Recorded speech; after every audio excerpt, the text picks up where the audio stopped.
Hello everybody, in this video I'm going to show you how you can download the video from the Google Drive app on your iPhone. So first, we only need to open the Google Drive app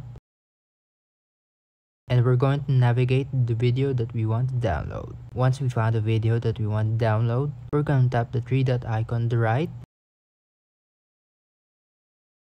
and then select send a copy. And another menu will pop up and you're gonna want to navigate to save video. Wait for it to finish,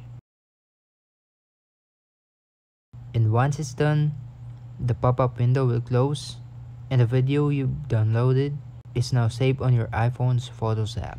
And that's how you can download the video from the Google Drive app on your iPhone. I hope this helps you. This is Steve from DLTV and I'll see you in the next video. Peace.